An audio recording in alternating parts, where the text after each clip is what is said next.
बिस्मिल्लाहिर्रहमानिर्रहीम, अस्सलाम वालेकुम। उम्मीद है आप लोग जहाँ भी होंगे खैरियत से होंगे। आप यूट्यूब चैनल देख रहे हो, मेरा नाम है अब्दुल रहमान। नाज़रीन, आज 16 दिसंबर और आज हम 16 दिसंबर के हवाले से बात करेंगे। और इस 16 दिसंबर को पाकिस्तान की तारीख के दो ऐसे वाक़यात हैं जो शायद कभी भी ना भुलाए जा सकेंगे। एक वाक़या तो आप सब लोगों को याद है, सकूत ढाका हुआ था। पाकिस्तान की तारीख में पाकिस्तान को तक़सीम कर दिया गया था। और उसके बाद 16 दिसंबर का जो दूसरा वाक़या है एपीएस में, छोटे-छोटे बच्चों के ऊपर जो एपीएस स्कूल में हमला किया गया था। 132 बच्चों को जो है शहीद कर दिया गया था। उसके साथ-साथ 8 जो थे वो एडमिनिस्ट्रेशन के लोग थे, जिनको एक प्रिंसिपल भी थी स्कूल की, जिनको शहीद कर दिया गया था। तो ये 2 ऐसे वाक़यात हैं जिस पर 16 दिसंबर को बात करना वाजिब है हम सबके ऊपर। और इज़हार ताज़ियत करना उन बच्चों के साथ, उनके वालिदैन के साथ। और मैं ये कहूँगा कि इन शहीद बच्चों का खून कभी रायगा नहीं जाएगा।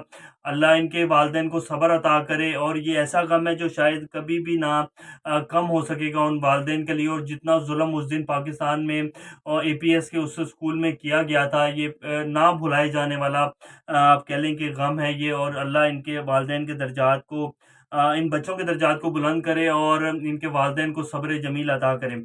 अब हम आज जो दूसरी स्टोरी है उसके ऊपर बात करेंगे। हमारी दूसरी स्टोरी है कि जस्टिस वजीरुद्दीन साहब, जो कि कभी पीटीआई का हिस्सा थे और बड़ा बढ़-चढ़ के जो है इमरान खान साहब के साथ बोलते होते थे। और आगे बढ़-चढ़ के जो है हर इक़दाम में इमरान खान साहब के साथ वो चलते होते थे। पीटीआई का बड़े अरसे तक हिस्सा रहे हैं। लेकिन आजकल जो है वो उनको उनको अजीब-सा उनके दरमियान, उनके अंदर कोई शायद एक नया जुनूनी एक आदमी जो है वो उठ खड़ा हुआ है। और वो इमरान खान साहब के ऊपर उन्होंने बड़े अजीब किस्म के कुछ इल्ज़ामात लगाए, उनके ऊपर बात करेंगे। और फिर इस टाइम हुकूमत का क्या मौक़िफ़ आया इसके ऊपर, और हुकूमत क्या करने जा रही है। और दूसरी जो बात है, जौहरी मुज़ाकरात ईरान के हो रहे थे, उसके ऊपर कोई पेशरफ़्त मैंने आपको बताया था, अभी तक कोई सामने नहीं आई। और जो मुज़ाकरात थे तातुल का शिकार थे, उसके ऊपर अभी जो उनके दूसरे जो जितने भी फ़रीक़ैन थे, जिसमें फ्रांस था, जर्मनी था, ऑस्ट्रेलिया था, रशिया था, वो जितने भी थे इसमें शामिल थे इन मुज़ाकरात में, यूरोपीय यूनियन थे, उनके क्या बयानात हैं और वो क्या कह रहे हैं कि ईरान जो है इन मुज़ाकरात को क्या करना चाहता है और आगे लेके चलना चाहता है, इस मुआहदे का दोबारा हिस्सा बनना चाहते हैं। आज इन सारी खबरों की तफ़सीलात बताएँगे। इससे पहले अगर आप लोगों ने चैनल को सब्सक्राइब नहीं किया, तो रेड बटन को प्रेस कर लें और बेल आइकॉन को भी प्रेस कर लें, ताकि लेटेस्ट अपडेट्स आप लोगों को मिलती रहें और ये जो हमारा ताल्लुक है ऐसे ही बरकरार रहे।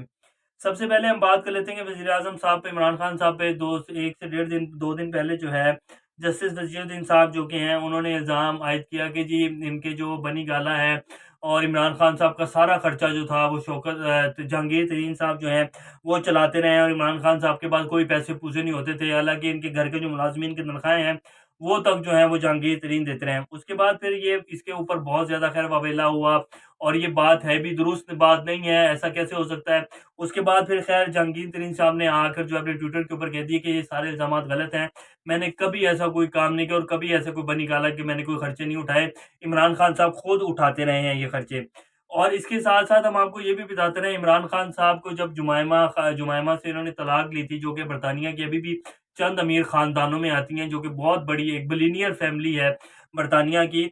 उनसे जब इमरान खान साहब ने डाइवोर्स ली थी, तो डाइवोर्स बरतानिया के कानून के मुताबिक इमरान खान साहब को इसकी जुमैमा की 50% जो जायदाद थी, उसका हिस्सा मिल रहा था। लेकिन इमरान खान साहब ने इनकार कर दिया था। और जब ये इनकार उस जज ने सुना था, तो उन्होंने कहा था कि आप कैसे इस बंदे से डाइवोर्स ले रही हैं, आप इस बंदे से अलहदा होना चाह रही हैं।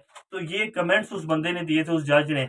तो ये ख़ैर इल्ज़ामात गलत है। जहांगीर तरीन साहब ने भी इसकी तरदीद कर दी। और अब जो है हुकूमत ने कहा है कि जी हमें इनके ऊपर जो है जस्टिस वज़ीरुद्दीन के ऊपर क्रिमिनल केस दायर करने जा रहे हैं।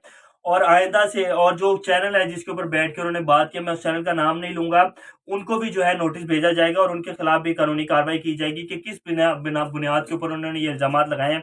अगर उनके पास कोई सबूत है तो उसको पेश किया जाए। और अब हम अपनी लास्ट स्टोरी के ऊपर बात कर लेते हैं, जिसमें जौहरी माहिदा मुज़ाकरात के ऊपर ईरान जो है, अभी ये जितने भी इनके फ़रीक़ैन थे जो इसमें शामिल थे, जिसमें ऑस्ट्रेलिया में वियना में ये मुज़ाकरात हो रहे थे, ये उन फ़रीक़ैन का कहना है कि जी ईरान जो है वो इन मुज़ाकरात को लेकर जो है वक़्त का ज़िया कर रहा है। और ईरान की अभी तक कोई वाज़ेह मौक़िफ़ नहीं है। सिर्फ़ वो यही कह रहा है कि जब तक पाबंदियाँ नहीं हटाई जाएँगी, तब तक जो है हम इन मुज़ाकरात को आगे नहीं बढ़ा सकते। और मैंने ये आपको पहले दिन भी बात की थी कि जो इनके नए इब्राहिम रईसी आए हैं और फिर जो इन मुज़ाकरात को जो हेड कर रहे हैं, अली बाकर कनी जो हैं, उन्होंने पहले दिन ही ये बात की थी कि जब तक हमारे ऊपर से ये जो अमेरिका ने हमारे पाबंदियाँ लगाई हुई हैं, तब तक नहीं उठाई जाएँगी, जब तक हम इन मुज़ाकरात को आगे लेके नहीं चलेंगे। और ये बात वाज़ेह हो गई, बिल्कुल क्लियर हो गई है। और अभी देखते हैं इसके ऊपर आगे क्या बनता है और क्या ये मुज़ाकरात हो पाते हैं या नहीं हो पाते। और उधर से इसराइल ने भी हमले की फुल तैयारियाँ की हुई हैं और ईरान भी जो है, इनके जितने भी चीफ ऑफ आर्मी स्टाफ के मैंने आपको पहले बता चुका बयानात है, वो ये कह रहे हैं कि इसराइल ऐसी गलती भी ना करे, और अगर ऐसा सोच रहा है तो इसराइल की कौम तबाह करके रख देंगे। ये ईरान के जो चीफ ऑफ स्टाफ है उनका भी बयान आ चुका है। तो बहरहाल देखते हैं अब क्या बनता है। अभी तक के लिए इतना, इंशाल्लाह नेक्स्ट खबरों से दोबारा आप लोगों के सामने हाज़िर होंगे। तब तक अपना और इस चैनल का भी ख्याल रखिएगा। अल्लाह हाफ़िज़।